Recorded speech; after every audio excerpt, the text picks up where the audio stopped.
from the depths of Chicago, live and direct, it's the Rico No Suave Show, starring Rico No Suave, with co-host Valerie Malesio, featuring special guests every Saturday. And now, ladies and gentlemen, here is Rico No Suave. Ritmo.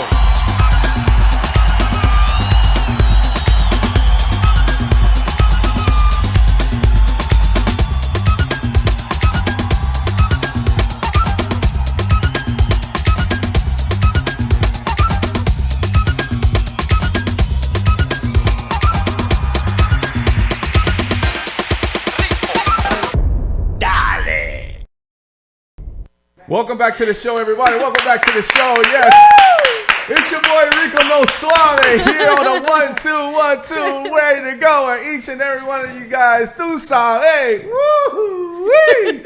Man, it is octubre, 9 de octubre, mi gente, and bienvenido otra vez a Rico No Suave TV and radio talk show. Yes, I am super happy and ready to go with each and every one of you guys. I am super happy, super ecstatic. I haven't used that in a long time, Mike Tyson, right? I mean, it's like super ecstatic, right? Super happy to actually be here. It's a beautiful day. And of course, it's a beautiful day because my lovely co-host, Valerie Malesio, is in the building, everybody. What's up, Valerie?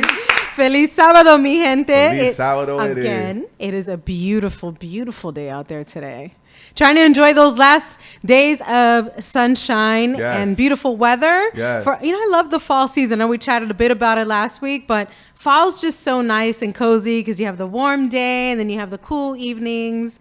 It's just a nice combination. So enjoy them while these days last. You know, I mean, the good thing about, having these fall days is still being able to know that 80 degrees still can exist. Right, and that's what I love about. Friendly reminder. That's what I love about this. It actually exists. So one of the things is that it's so beautiful to actually go for a summer and still be able to have a little bit of summer into the fall. Right. And then But then you have those days too where you're like, oh, I better grab a sweater. Then you put your sweater on and you run outside. You're like, man, it's hot out here, so you're still confused. Like you see now the people with the shorts with the hoodies on, yes, you know what I mean? So it's like still that in between. So grab your sweater, take it with you, but you might not use it the whole time, know, so. Well, I love it, I love it too. I love it, man. And then we just get close to winter so we can get it over with. Tú sabes, right? We can get it over with. I like winter, Christmas season. Yeah, well.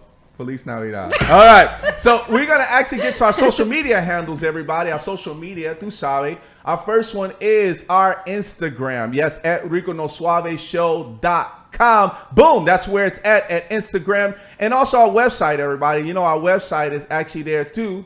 También, www.riconosuaveshow.com is where you'll find all of our past videos. So make sure if you want to see our videos, make sure you go there and check out all that information. All right, here's the next one. Boom, at Rico No Suave Show. Yes, that is where we're at, everybody. We still love you, Facebook. Yes, we still have people to still like us and love us there. Like. And love, last but not love. least, we have our Mixcloud. Mixcloud.com/Rico No Suave Show, everybody. Make sure you share this link right now. Right now. Yes, make sure you really right share now. Compartirlo con sus amigos y todo, mi gente. Make sure you please go right ahead and share that link because we are live right now. Welcome back to the show, everybody. Welcome back to the show. We are here with none other than me and my co-host, Valerie Malesio. Let me introduce this gentleman here, man. This gentleman, man, I call him iconic. I call this guy is history. This gentleman that's here with us today, I am blessed to actually have him here, representing Puerto Rico, right? And all of the things that's actually happening in the movement. He is an educator. He is an activist. He's also executive director of the Puerto Rican Cultural Center in Humboldt Park. I want you guys to stand up. If you're Puerto Rican, if you're not Puerto Rican, bring that flag up, everybody. Put that flag up high and scream, my man, Jose E. Lopez. Yes, sir. Thank you. How are you, Thank sir? you so much. Thank you. You're welcome, Thank man. you for joining us. Welcome to the Thank show. you. Thank you. And thank you for that introduction. Yes, sir. Yes. We're very happy to have you here today as far as with us. It's going to be such a great journey to hear about your journey in general. So Let's start off. Let's talk about, when did you become an activist and for what movement? Well, I became an activist very early in my life. Actually, I was a teenager. There is an uprising in the Puerto Rican community of Chicago in 1966. I'll be exact, June 12th, 13th, and 14th of 1966. It was framed as a riot. It's called the Division Street Riot and the Humboldt Park Riots. It was not a riot like all of the so-called riots of the 60s. This was really a rebellion against, obviously, structural racism. And our communities, particularly communities of color, were facing incredible marginalization in terms of police brutality, obviously unemployment. Every single social issue that you could talk about, Puerto Ricans were at the bottom of the scale, just like African Americans, just like Native Americans, just like Chicanos in the United States. And so it's in that context that I began to create consciousness, and we began to organize right after that. My brother, Oscar Lopez Rivera, returned from Vietnam, became in 67, became a major community organizer, and we got involved in doing really the people's work. And by 1972, we had created our first institution, an alternative high school to address the needs of Chicago's Puerto Rican dropouts. Today, that school still exists. Next year, it will be 50 years. Channel 9, just a few months ago, selected as a model to address the at-risk youth in Chicago schools. We created this to address the needs of Puerto Rican dropouts because I had participated in a study that concluded that 72.9% of the Puerto Rican students who entered the Chicago public high school in 1970 dropped out. So it was a huge task. But more importantly was the thing that came out of that study that said, from the young kids, teachers hear me, they don't listen to me. When you think about people of color in this society, when you think about the invisible man, when you think about how we treat even today our the people that are coming in, the so-called immigrants, and we treat them like invisible people. That's how we felt. And that's how these young people felt in relationship to their teachers, in relationship to the school. So in 1972, we began an experiment. That experiment ultimately led to two major initiatives in Chicago: the development of the Alternative School Network in 1974 and the Youth Connection Charter School in 1998. And right now, our school is part of the Chicago Youth Connection Charter Schools, which service 4,000 students in the Black and Latino communities of Chicago. Yes, sir. Wow. Yes, sir. I love that. Sir. So even in your beginning years, through all this activism, you said 1966, you saw some changes in 1972.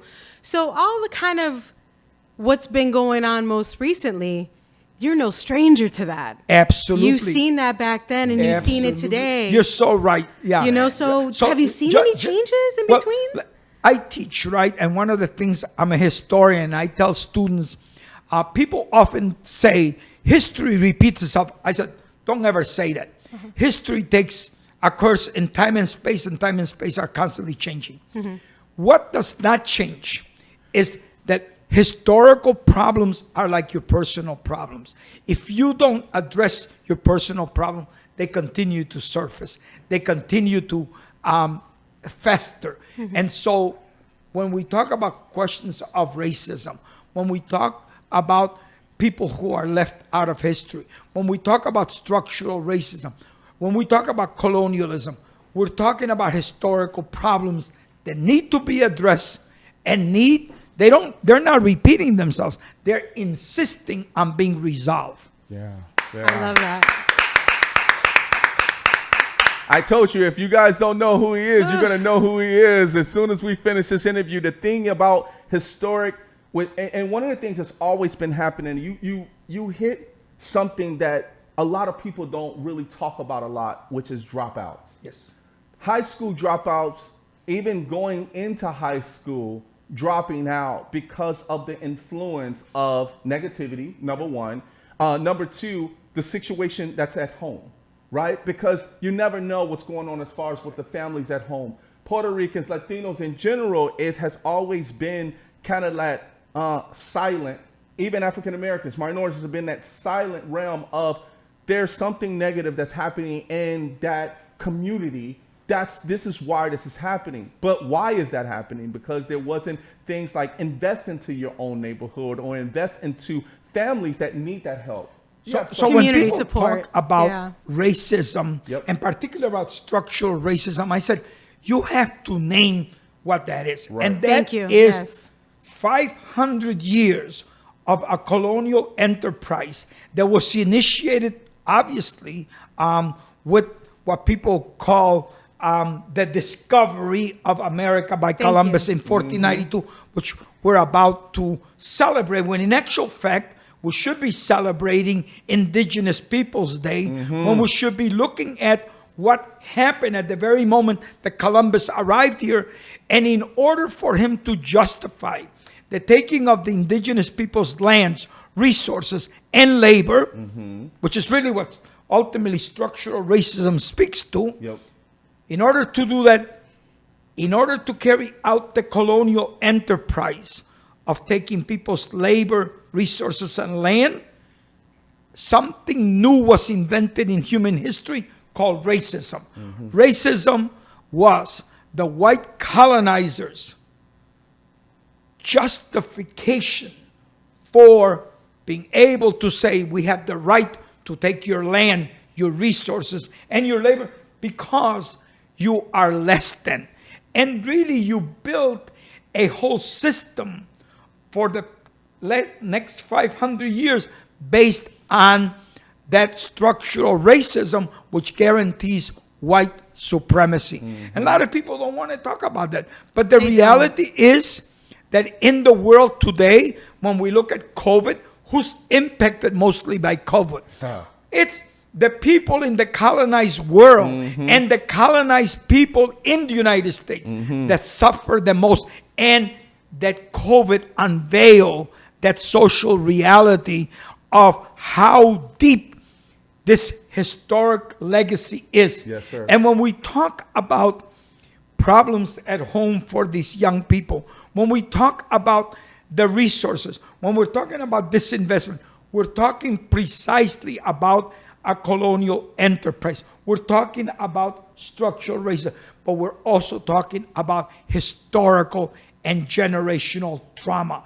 That is what our young people are facing. Yep. When we talk about violence in Chicago, when we talk about black on black violence or Latino on Latino violence or Native American on Native American, we are talking about historical and generational trauma. Yes, sir. In order for us to address that, we have to come up with initiatives that are able to admit the problem and then begin to resolve the problem. Yes, sir. Come on, man. Hey, you know, it's like we could talk about that piece All day. for hours. Yes. All day. Through sorry. That piece is such a strong element of life. Right. But you broke it down to a fact of what white supremacy is. And one of the things is that when you hear about white supremacy, you don't understand how it actually happened as someone making you feel less than of. And I think what's happening is you broke that down to say, this is how it created in regards to us being able to, number one, take over a land that's not yours, right? And then make you feel that you're less than that because we overthrown you, right? So, and I think what happens with that piece, it is trauma. It is. Then you start thinking It's that generational trauma because if you are Exactly. oppressed Yep. and your parents are oppressed, you think that's the way just life is. Exactly. You know, you don't know any different Right. until someone comes and educates you and you learn that there's something different. Yes. So we're kind of boxed in to what we know. Yes. Welcome back, Welcome everybody. back. Welcome back to the show. I hope you have a paper and pen out because this is definitely a show you want to take some notes down on. I I'm writing dates down. Like, you can never learn enough about this topic. But there's topics that we love to talk about, right? That we know we can go on forever. Right. I mean, I think one of the topics that Senor Lopez actually talked about was the racism piece, but also the education of how it got here, the trauma. The trauma is one key that never crosses your mind in regards to things that happens repeatedly. I have to generational trauma. Yes. Let's put that label, as Yes. you mentioned. Yes. I have to go to some comments, Jose. So, we got people commenting. And then Jose says saludos. Jose Conilla says saludos. Jose. Primo Cruz. You might know who Primo Cruz is. He's a cantante. He says saludos. And then he's talking about the fall and spring. And also Game of Thrones. That's nothing. But it is something, Primo. It is something about Game of Thrones, right? But one of our other activists, his name is Justin Sawyer. He's actually on with us, and he said, preach, talk, because he's saying you're telling 100% of truth in regards to, the racism and also the trauma in regards to what we talked about. And also Primo comes back and says, history may not repeat, but many of the reaction against it are the same. That means that, of course, history may not repeat, but our reactions of what's been happening, trauma, is coming out. Yes. Let's get to that. Thank you, everybody, for tuning in. Violetta, how are you, Violetta? Thank you so much. Hello, Violetta, and everybody else that's actually tuning in. Don't forget to share the video. We talk about racism, and we talk about how racism started, trauma, all that great stuff. Coming now into how we deal with being anti-racism. How did you handle that through your movement? Well, by the way, obviously, I represent and I've done work primarily around the struggle for the self-determination of the Puerto Rican people. Yes, sir. But of equal importance is my solidarity with all the movements of liberation. Yes, sir. So I've been involved in many of the struggles of the black community dating back to the 60s. Yes, sir. I've been involved in the Chicano movement all over this country. I've been involved in the Native American movement. So there's not a movement in this country that in one way or another I have not demonstrated solidarity. Yes, sir. Because we've got to be able to speak about intersectionality in the process of struggles. But I think it's really important that people understand that there are systems that are created. And, we got to get rid of all this conspiracy garbage. A system is not a conspiracy. Right. Systems are real. Mm-hmm. And we might have to be able to address them. Yes, sir. And what Primo Cruz cites is really important. The reaction, because a problem has not been resolved, we have obviously similar reaction, violent reaction on the part of the state, and the people themselves feeling like they need to make a point. Mm-hmm. So for me, the history of Puerto Rico has been informed by a history of U.S. colonialism. Puerto Rico was invaded in 1898 by 16,000 troops. Puerto Rico has been ruled by the United States under a doctrine, which, by the way, the doctrine of Plexi versus Ferguson of 1896 was the doctrine of separate and equal. The doctrine that Puerto Rico has been ruled under since 1901 is separate and unequal. So Puerto Ricans could never have the idea of being equal. We were made citizens of the United States in 1917. What happened in 1917? We were made citizens on March 2nd, 1917. By May of 1917, the United States has entered the First World War. So for Puerto Ricans who were made citizens in 1917, Puerto Ricans living in Puerto Rico today, okay? Yeah. When we look at that period and we say, what has U.S. citizenship really meant for Puerto Ricans? Mm-hmm. Has been two things. One, the right of Puerto Ricans to leave Puerto Rico without papers. They can come to the United States without papers. And two, the right to die for the United States in every war.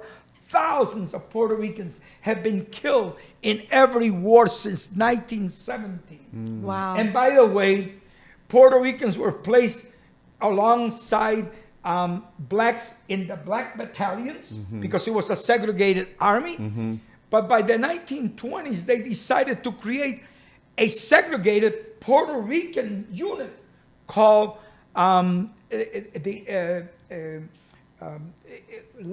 popularly known as the Borinqueniers, but it's a unit that the 65th Regiment. The 65th Regiment was totally Puerto Rican, and it continued to function until the Korean War.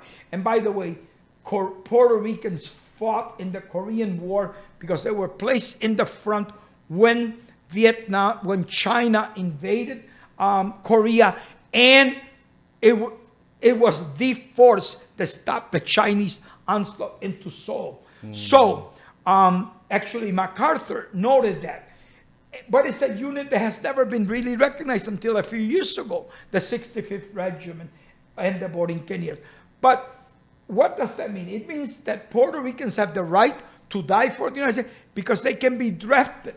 The highest tax you can accept from a citizen is his or her blood tax. So that's what citizenship has meant for Puerto Ricans. The right to leave Puerto Rico and the right to die for the United States. Puerto Ricans cannot elect the president of the United States. Puerto Ricans cannot elect the members of Congress. Puerto Rico is right now ruled by an oversight board since the Obama administration in 2016. An oversight board of 7 people named by the Congress and the U.S. president. And Puerto Ricans have no say-so over that oversight board. That oversight board was created to pay back a debt that has never been audited of $74 billion, which some people took out and no one knows where it was spent. But Puerto Rican people are suffering the consequences through austerity plans that are horrible, which has meant that thousands upon thousands of Puerto Ricans have had to leave Puerto Rico. Today, there are 5.5 million Puerto Ricans in the United States. We're the second largest Latino group in the United States after Mexicans, and only 3.1 million are left on the island. So it tells you there's something really wrong with that picture. And it tells you this idea of the doctrine of separate but unequal applies to this day. So we're talking about a colonial reality. So in returning to your question, what really drives our vision and informs what we're saying? We developed 3 concepts, 3 principles in the culture. That we have the right of the self-determination of our community, the right of the self-actualization of our community, and the right to self-reliance. Every part of our programs have been geared towards addressing those particular needs from the vantage point of a community.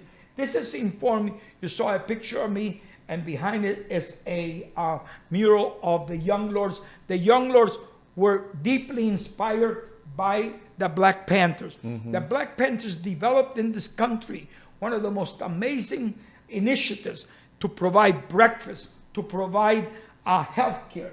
In other words, when the system could not do it, we will do it ourselves. And that's exactly what we've done in the Puerto Rican Cultural Center for the past 50 years.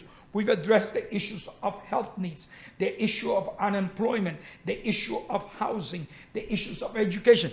Talk about any issue, we have confronted it with our own resources by building up our community and with the concept of self-reliance and self-actualization as the driving forces. So what really motivates our work is a decolonizing model of community building. And I think when we speak today about social changes, about racial justice, about food equity, let's begin to talk about those 3 rights for all communities of color in the society. Decolonization is such a powerful word. And I feel like every time that comes up and there's a video out, or I've got to read a little bit more about it to really understand all the components involved in that process, because we are not fully aware of how our generation is affected. I mean, we're still learning. Yeah. Oh, I think this way because of this. Exactly. I should, I need to change my mindset. I can do the X, Y, and Z. Exactly. I am allowed to, be prosperous and I can access generational wealth and be part of that too. It's not just white people, white people things. That's part of us too. And I think that's the mindset, is because sometimes we don't understand how to get out of that way of thinking. Well, I think it also comes to the fact of there's different phases to this, right? There's different components. There's different components in regards to. One of the major things that you did talk about was that mural that you had that you were standing in front of, but also in the back of it as well too was the Young Lords, which actually was kind of that movement of what the Black Panthers were doing for the community. It was for the community. Do you realize that gangs in general was not supposed to be the way gangs are today? Gangs was actually supposed to be I use that Young Lords, but also I use the Black Panthers. It's kind of like that, hey, in every race, you have some type of a group that's actually supposed to invest more into the community and instead protect of making it bad. The community. Instead of making it bad. It has changed so much where violence was key and jealousy was key. There's envious and all of this stuff where gangs were actually going against other gangs because of that. And now it's all over the place. But what you're doing for PRCC, but also for that movement, I got so many things I want to say. It's just from the anti-racism in regards to how you guys or how you addressed it as a Puerto Rican or as a Latino in general. The movement, you also talk about this as far as the education thing as well too. You traveled 50 states, over 50, right? And you traveled around the world as well too. Is anti-racism part of your syllabus, I should say, when it comes to speaking to people? Absolutely. We cannot understand the world today unless we understand how it was constructed. Yes, sir. And it was constructed precisely at the moment that Christopher Columbus decides that the best way to reach the wealth of Asia was to travel westward. Yes. Now, I can inform you a lot about the myth that he wrote, the idea of the world was flat. He knew the world was round. He shrunk the circumference of the earth so it would fit into his scheme. Yes. I tell my students, take a globe, put your fingers on the Canary Islands from which he left, and keep your finger there and move the globe, and you will end up in the Bahama Islands, in the circumference. And if you keep it there, you will end up in the southern islands of Japan. When Columbus arrived, he says, I've arrived in Japan. It was not true, but he framed it that way. Why? Because that was his idea that the wealth of Asia could then flow to Europe. Now, let me tell you, we think about Asia, not anymore, but we have thought about Asia as being backward. In actual fact, in 1492, it was the wealth of Asia that the Europeans wanted to get to. So let's be very clear that Asia at that time was the first world. And that probably Africa and other parts were also part of the first world. Because if I was able to really show you just the cities that were in existence in 1492, I could show you Mombasa in the eastern part of Africa, one of the largest cities of the world. In 1492, I could show you the cities of China and India that were much greater. I could show you the city of Tenochtitlan, which is obviously Mexico City today, a city of almost 2 million people in 1520 and 1519 when Hernan Cortez begins the conquest of Mexico. You had 2 million people in and around the valley, the Anahuac Valley, and this immense city that the Spaniards were shocked. They were shocked because they had never seen a city so beautiful, by the way, so clean, and by the way, informed by a hydroponically based agricultural system called the Chinampa system, which produced for those 2 million people all the food that they needed. So they're farming, yeah. And if I went then later on in 1531 to Peru, and I was with Pizarro, I would see the immense and beautiful cities which the Inca people had built all along the Americas. The Inca Empire extended from modern-day Colombia all the way to Chile. Almost the entire continent of South America was under the Inca Empire. And they had developed one of the most amazing systems of agriculture, literally terracing on the mountains and producing enough food for an entire empire that extended thousands of miles across the continent of South America. So what we've been told is that the European expedition to the Americas really brought civilization to the lesser breeds of humankind. That is a lie.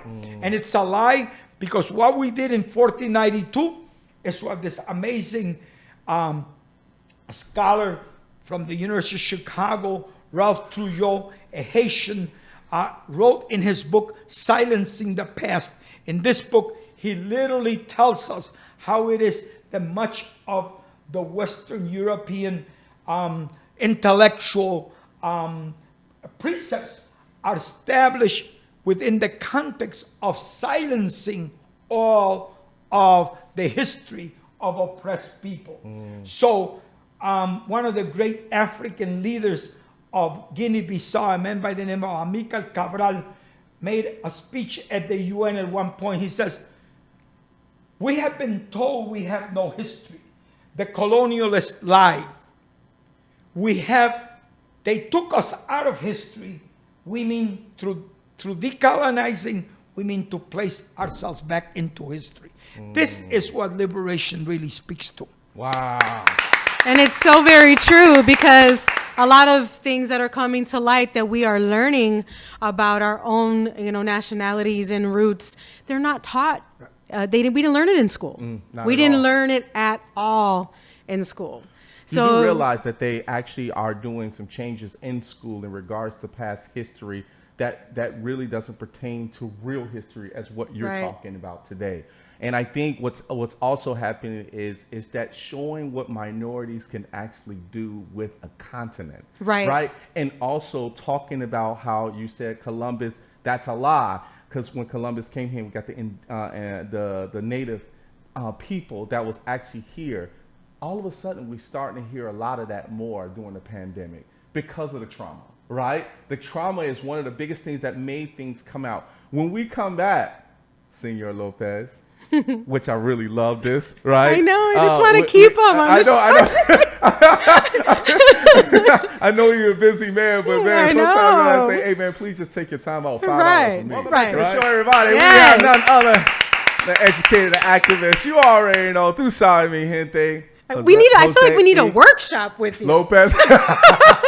That's how I felt when I first went into his office, and I'm like, I've been here before, but I'm like, when I came back, I walked out of there like, man, Luis, I just felt like I just had a whole workshop. Right. I felt like I need to bring a backpack and some snacks. Just take her all day. It's so great to have you here. It really is. I do have to reiterate this because a lot of people don't really understand the education behind things of stuff that we go through as a planet, right? As a world, right? And everyone around the world definitely needs to be able to hear some. I do have a few comments, but statements as well, too.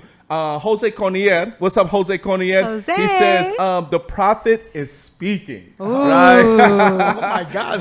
He definitely is up there, yes. And he said, what he is, Primo Cruz said, what he is saying is nothing new to me, but the way he's presenting it is an awesome way as a great speaker. So, and of course, for someone that has been going through things as far as what Primo has been going through, Puerto Rican, Boricua también, and he is, a living breed of what he's been going through in his life, but he loves it that, you are powerful enough to be able to say things like that. Well, right? Primo And I is think that's also good. very involved in learning about his history and culture, course. and he's very outspoken about the stuff that he's learned. Primo, I actually see your posts, and I learn a lot from you. So keep doing that as well. He spreads a lot of that on his Facebook too. Right, right.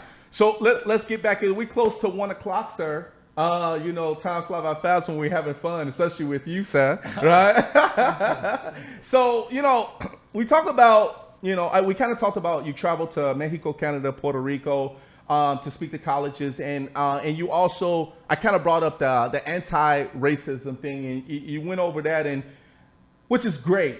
But there's also a time when you also came here with your family as far as being an immigrant. Now, because of immigration and how the world has seen immigrants coming to the U.S., and I have to throw this out there because of people that I know, love, have actually came from different parts of their country, and coming to the U.S. is home of the free, and also there's good jobs here, easy money to make, and then go back to your country if you need to, but to be able to have that type of freedom, to be able to come in, to be able to do so. But I look at immigration as something totally different.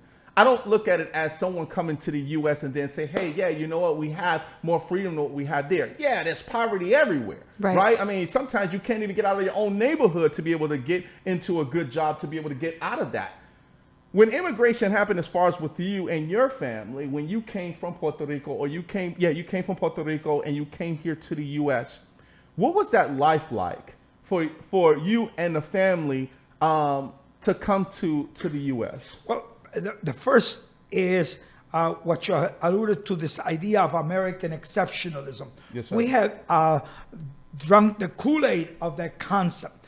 First and foremost, the Puerto Rican migration is in many ways a unique chapter in that we're U.S. citizens. Right. But we come to the United States and As we're immigrants. treated as foreigners. Yes. Right. And we're racialized. So we got two things against us. That's right. And what I came into was a community in Humboldt Park that was a slum and a ghetto. And when I talk about community building, I'm talking about being able to ultimately transform that reality. So one of the issues that I know we're going to get into, but I will anticipate it, is the problem of this American exceptionalism, which is often framed around gentrification. Yeah, So that's one of another the subject. major problems of most urban areas, particularly of populations of color, is the process of gentrification. Yes. I believe gentrification is another sophisticated process of colonization. It is the spatial deconcentration of communities. Yep. So in the 1950s, urban centers were abandoned by the white population. There was the white flight that went into the suburbs. We were left with the most miserable areas in Chicago. And we had to live there, and we had to build community there. That's what happened with the African American community here. That's what happened with the Mexican community. That's what happened with the Puerto Rican. Then all of a sudden, in this post-industrial era, an era in which we had gone through a process of disinvestment because we came here to work in those little factories. Yep. Right here, we're in a building that probably was a factory. It was. In the in the early part of the 20th century. Yeah. This is where the immigrants came to. Right. So all of this was closing. There was the process of the industrialization. There were no jobs. We were marginalized and disinvested. Now, in the epic of the informational city, we moved from the industrial city to the informational city. Now the cities are once back, on the front line.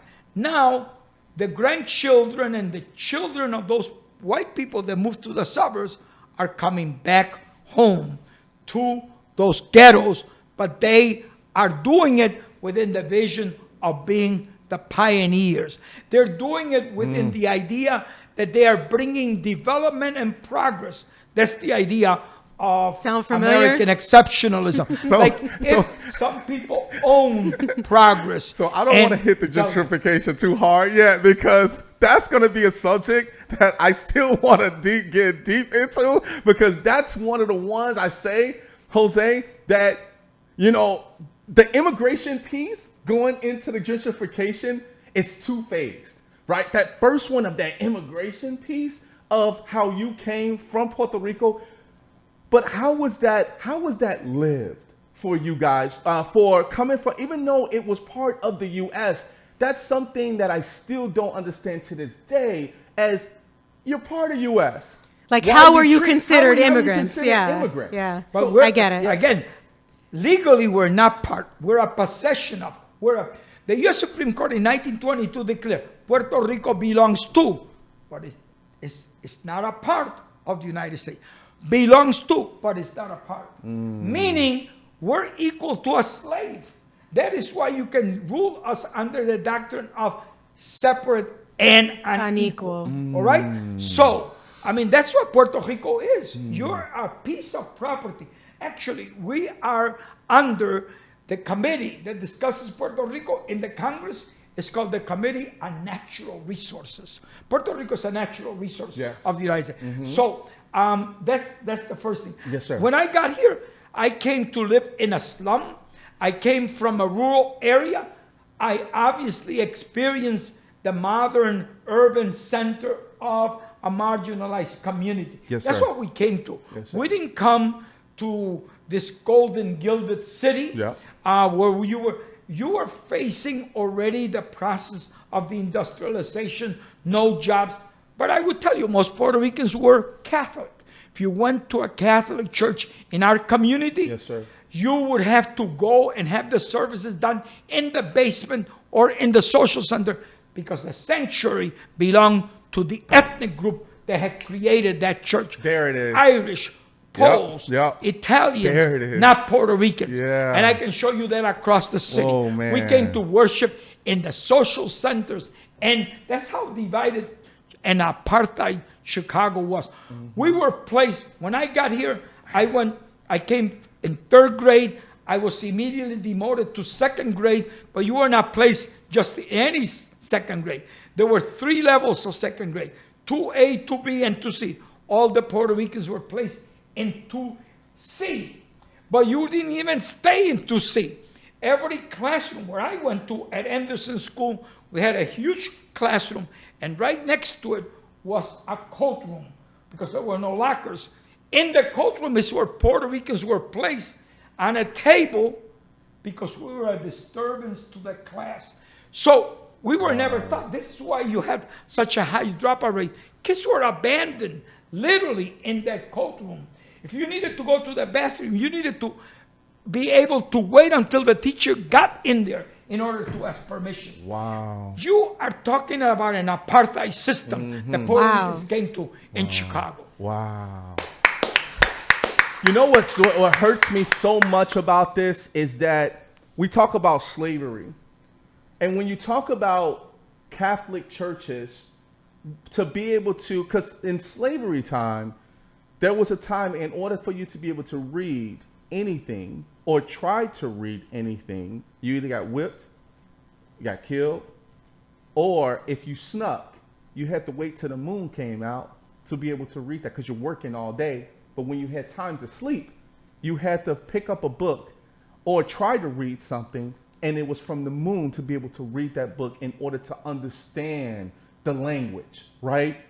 One of the things about what you said is part of slavery. It's part of apartheid in regards to how I did not know that the Puerto Ricans, there was different levels of grades, 2A, 2B, and 2C. Yeah, that's the first time I heard that too. That's the first time I've ever heard that. And to be able to hear that goes back to what slavery is all about. I mean, it basically, and that's where the traumatization comes into play. You're traumatized if you have to go through that level as being a Puerto Rican, right, or a Latino in general, and have to be in a closet.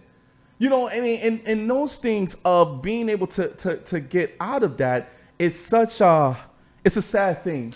It is, because based on that experience, to your point about generational trauma, as Rico mentioned, you're feeling like, one, you know what? They just don't care, so I'm not even going to try. Right. Okay, The that dropout happens. system. Or you're conditioned to believe that that's just the way you're supposed to be treated. And both of those are not productive. Nope. You know, you want to be able to have the same opportunities as the other people there. What is interesting to me, earlier you revealed you came from California. One of the most important legal cases in U.S. history is Mendes versus the Board of Education in California. It is a landmark case decided in 1948, before the 1954 case of that declared that you could not have separate schools. But in the case, this was a young Mexican Puerto Rican. She was half Puerto Rican and half Mexican, living in California, and she took her parents took the case to court because she was being denied an equal education because she spoke Spanish and she needed to be in segregated classrooms. So the first real major decision people should read in terms of U.S. legal decisions was in 1948, Mendes versus California. And I think that tells you something about the history of exclusion and marginalization. When I speak as a Puerto Rican, and you obviously as part of the black experience, Yep. when you speak as a Mexican, we're speaking about the same reality. Yes, sir. And that is the colonialism that really is what structural racism is all about. Yeah. So I think that unless we start to name structural racism from the vantage point of the historical problem of colonialism, we're never going to deal with this problem. To play devil's advocate with this for a second, how do you respond? Have you ever had people come to you and say, that doesn't exist, or that's not true? Have you had people challenge you from the research that you've done? Well, first and foremost, I lived this experience, so nobody can challenge that. Agreed. So I lived the Yeah. experience of me coming here in the 60s to Chicago. I lived that experience.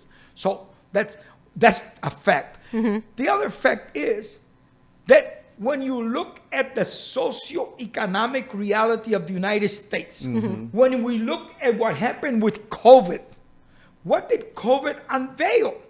It unveiled a system of inequality, inequities, and marginalization. It did. And all you have to do is the people that died, the people that got it, the people that continue to be impacted because of COVID. So when you look at that reality, when I look at the dropout rates that we concluded in 1970, then we got to say one of two things. Puerto Ricans are inferior. They don't want to study. They're stupid.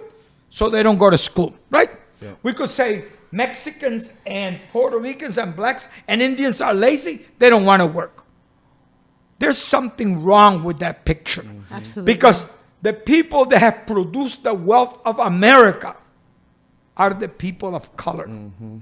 Okay? Yes. America was built on the backs of people of color. And furthermore, there's a wonderful book by Juan Gonzalez, a great journalist. It's called The History of Latinos in the U.S. And the subtitle, Harvest of Empire. Harvest of Empire. Don't talk to me about Hondureños coming to cross the border illegally. Don't talk to me about Guatemalans illegally crossing the border. Don't talk to me about Mexicans illegally crossing the border. Don't talk to me about Haitians. Talk to me about the doctrine of Monroe, the Monroe Doctrine of 1823, which is the doctrine that guides U.S. foreign policy vis-a-vis Latin America, is the doctrine that Latin America is our backyard. If I study U.S. wealth, much of the U.S. wealth flows from Latin America. And Absolutely. our presence here is the harvest of what the United States has done to exploit Latin America.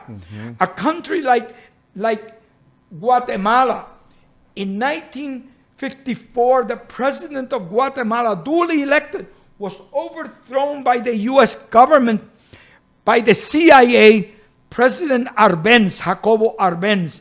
And Wow. you initiated a civil war because what they did is the U.S. Owned the United Fruit Company control most of the land and the wealth of Guatemala. American corporations still control much of the wealth of Honduras, Guatemala, El Salvador, any place in Latin America. So when we talk about this idea of people crossing the border illegally, you cross the border illegally through a process of exploitation and co-optation that has made Latin America literally your backyard. You can do in your backyard what you want, and that's wrong. The prophet is speaking. He's now speaking. Now that you said that, Jose, now I gotta call him the prophet. Now we're none other than the iconic, the prophet, Jose The E. prophet. Lopez. Yes, thank you. And his name is Jose as well too, who called you the prophet. So that's a great thing. Right. So let's talk about what we all wanted to talk about, and that was gentrification. Because gentrification, I mean, and for everyone that's actually just joining in on the show right now, we talked a lot about how Jose Lopez came in, as an immigrant as far as with his family, and also how he traveled around the world talking about anti-racism, but also the system, right? The system. Also talking about how U.S. also has a backdoor into Latin America when it comes to wealth. Right? And decolonization. decolonization. And decolonization as well, too. And these are the things that we as a people, as America, and everybody that's on the planeta, tú sabes, you have to be able to see this and hear this and understand this. But also, you need to remember this as well. Another big thing that's also been hitting, there is, if we can pull up the flag, the Puerto Rican flag that's in Humboldt Park, actually, it's always a monumental thing. It really is. Yes. So, the Puerto Rican flag, wherever you go, and I know New York has it as well too, but Chicago, when you look at Chicago and you see that this Puerto Rican flag, there is a lot involved in regards to when you cross that flag, you know that you're in Humboldt Park or you're in Puerto Rico. Yes. It has nothing to do. Can we leave that flag up for a little bit? Yeah, let's leave that flag up. And you can put us on the screen too. But I want to see Jose's face when he talks about this, because this flag was erected in 1995. Okay. On the 100th anniversary of the adoption of that flag by Puerto Ricans, not in Puerto Rico, but in New York. Right. That flag is modeled after the Cuban flag. Yes, sir. It's a carbon copy of the Cuban flag. And I'm glad you said that. exactly. It was because it was adopted by Puerto Ricans who were fighting for the independence of Cuba, Yes, sir. and were members of the Cuban Revolutionary Party in New York City, Yes, sir. that Jose Marti had founded.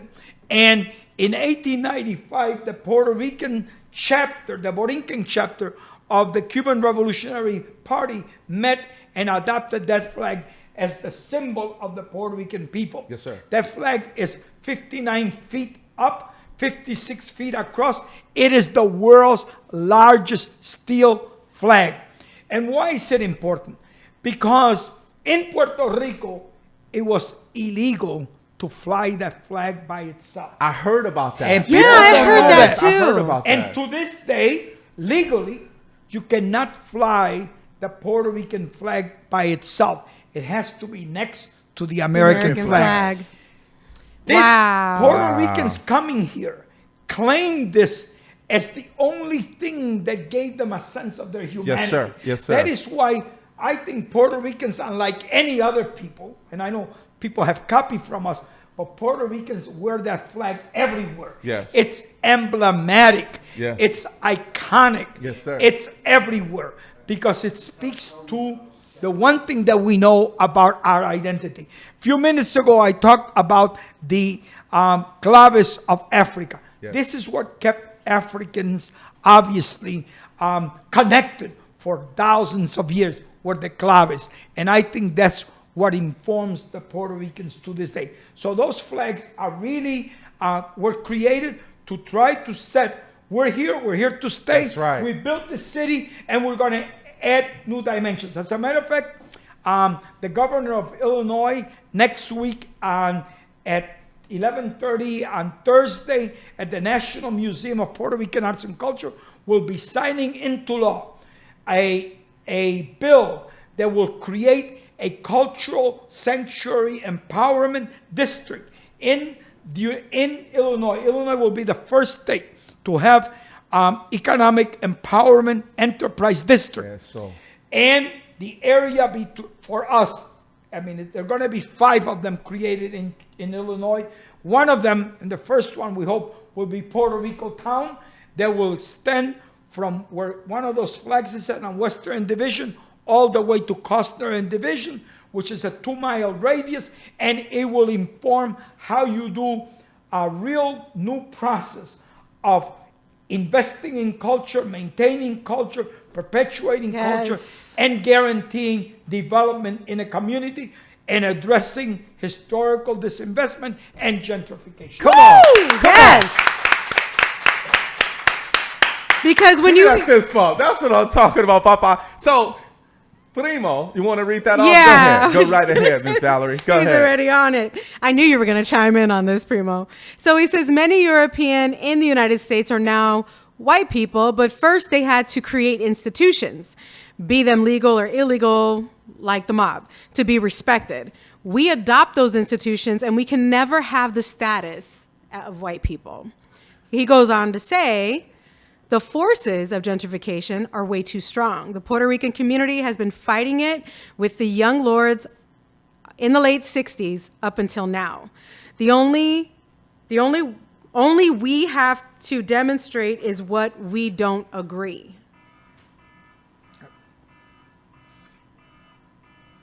I hear an alarm. Oh, that's yours? You setting off alarms in here, Primo.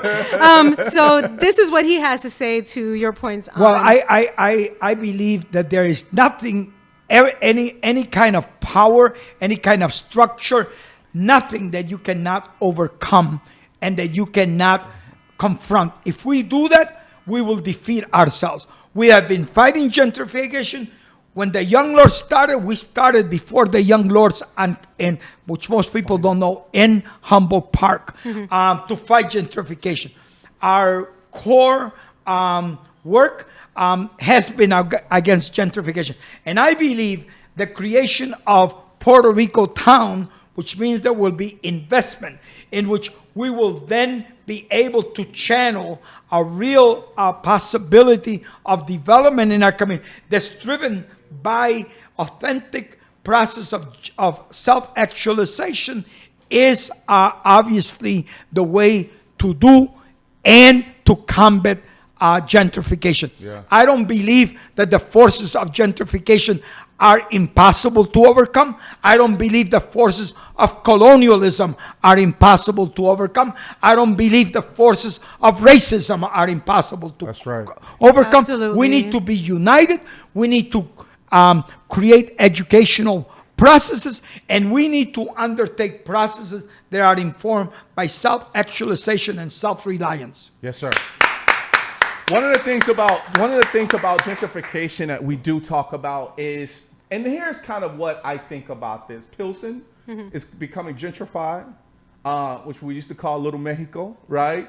I don't know about 26 in California, but areas such as Humboldt Park, which I was really like, what is this going on? What's happening here?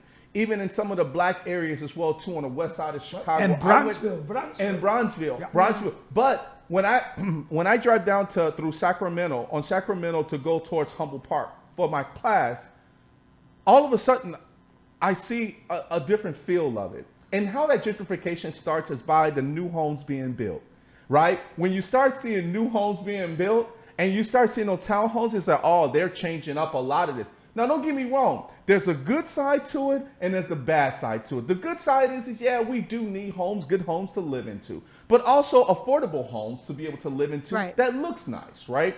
But one thing about gentrification that I don't like is when you go into Humboldt Park and you're used to listening and hearing music continuously, corrido y todo, right? Over in Humboldt Park. That never changes.